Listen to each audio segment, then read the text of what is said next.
So guys, dahil sa sunod-sunod na ulan, ayan ang nangyari sa aking Echeveria madiba. Sobrang ganda pa naman niya, tapos lumabas na yung pagka-stress color niya. Pero ngayon, ayan para siyang may amag. Ayan nangyayari Ayan yung nangyari sa kanya. Dahil sa sunod-sunod na ulan at nasa rain or shine area nga siya. Then, ayan, ganyan yung nangyari sa kanya. Sobrang nakakapanghinayang kasi ang laki-laki niya na.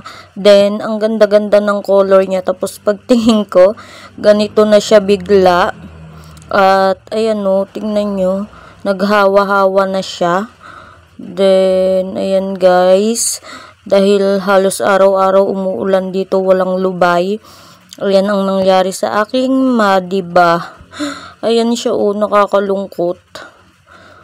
Ayan, sobrang laki niya na at ganda na to. Then, ayan tignan nyo, okay naman yung stem niya. Ewan ko ba't nagganyan siya. Nung umulan lang naman, sunod-sunod na ulan, tsaka nagkaganyan yung leaves niya. Then, ayan guys, nakakalungkot. At ayan ang nangyari sa aking madiba. Yung isa is okay naman siya. Ayan. Then, ayan siya Yan na lang yung madiba ko, tapos naging ganyan pa yung isa. Then, ayan guys, ganyan talaga sa pag-aalaga ng mga succulent. Then, eto pa, yung isa, eto is si Roma. Ayan, nag-stem rot na siya yung iba. Then, ayan, nangitim din yung ibang leaves niya dahil sa pag-ulan. Ayan guys, ang nangyari sa kanila. Then, ito, ang aking cheesecake, ang ganda. At ayan basang-basa ang aking mga succulent. Then, ito, hindi ko alam yung ID niya. Sobrang laki niya. Sobrang laki niya talaga Pinakamalaking succulent ko yan. Then, ang tibay niya kasi rain or shine. At ayan siya. Ayan ang aking mga succulent sa sunod-sunod na ulan. Tingnan nyo na wala na yung color niya.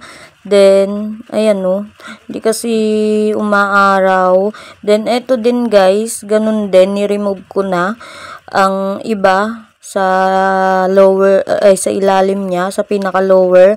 Ganun din, parang nagkakaamag din siya, tapos nangingitim. Ayan, ganyan. Pero yung iba is okay naman.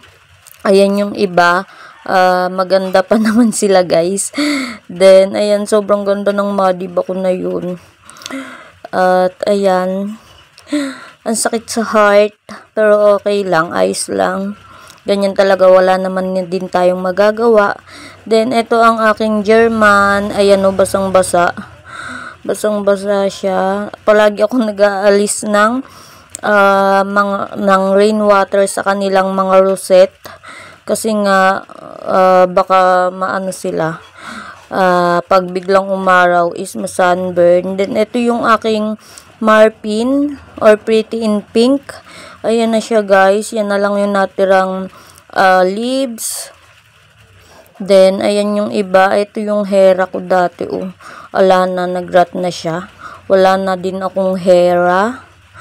Ang ganda pa naman nila. Then, ayan guys, ito yung kinat ko na variegated Tinkerbell, pero hindi variegated yung lumabas na babies. Then, ito yung aking non-variegated Tito Buns. Ayan, basang-basa sila. Then, ito, i-remove natin si Red Bell, yung mga, ayan kasi maghahawa-hawa sila. I-remove na natin, pati yung mga mushy leaves. Ayan sobrang basang-basa sila. Hanggang ngayon is umuulan pa rin. Then, ayan, ito yung aking hair once gold. Ayan, meron siyang dry leaves. At itong aking Leticia, sobrang ganda niya. Pero, tingnan nyo, naging ganyan na itsura niya. At, ayan, ko siya.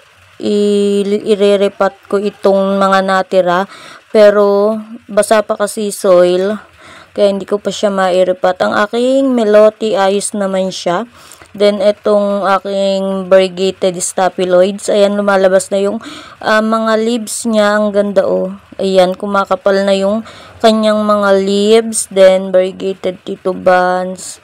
At itong aking propagation, ay yung babies ng aking isang succulent. Nakalimutan ko na kung ano. Then, ayan guys, ito. Tingnan nyo, oh. Nag-ano din siya. Nag-rot na din ang aking lavender hill. Ayan, oh. Nag-stem rot siya. Ayan, oh. Ayan guys. Ganyan pag sunod-sunod na ulan at rain or shine sila. Ayan ang mangyayari sa kanila. Ayan, ang dami kong aayusin. Ayan, oh. Nag-ano na talaga siya. Ayusin ko sila. Ang dami kong aayusin na succulent ko. Ang daming mga nag-rot. Then, ayan, oh. May dami niya pa naman babies. Ayun, rot na yung kanyang stem. Ayan siya. Ala, kasing lubay ang ulan. Ayaw pang umaraw. Then, ito yung maliit kong variegated na titubans. Ayan, nag-ano na di-leaves niya ng itim. Si white one, ayan, nairipat ko na yung madaming millibugs. Tapos yun nandito, ni-remove ko na yung aking Ben Bodies na nangitim. Ayan guys, ayan ang update sa aking mga succulent. Ayan ang nangyari sa kanila. Ayan ang aking pink spot. At si purple champagne is inirepat ko sa more on rice hull. Ayan, sana maging okay pa din. At si cream tea ko, mas gusto niya sa rain or shine. Ayan, gumaganda na siya. Then, ayan sila guys. Ayan na ang aking mga succulent. Then, ito, bala kong iripat. Then, kaso, basa pa din yung kanyang soil. Ayan ang natira sa aking, sa aking choco moonstone. Ayan siya, maganda siya. Then, ang aking moonrow na sobrang tagal na sa akin. Ayan. Then, ito si pink champagne. Ayan ang aking variegated gasteria. Basa din. Sana hindi sila malusaw. Then, ayan o. Mag-remove na tayo ng mga nangingitim na leaves. Ito din o. Ayan na sila. I-remove na natin ang kanilang mga black leaves. At, ayan guys. Then, tingnan nyo yung aking variegated ladyfinger. Naubos na yung kanyang leaves, alana.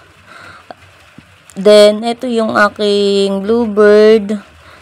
Papalda siya. Ang hirap i-remove ng mga dry leaves sa ilalim. At, ayan o, tingnan nyo yung leaves niya kasi nakababa. Para siyang naka-gown. Then, ayan no, sobrang nakakalungkot ang aking Madiba. One of my favorite.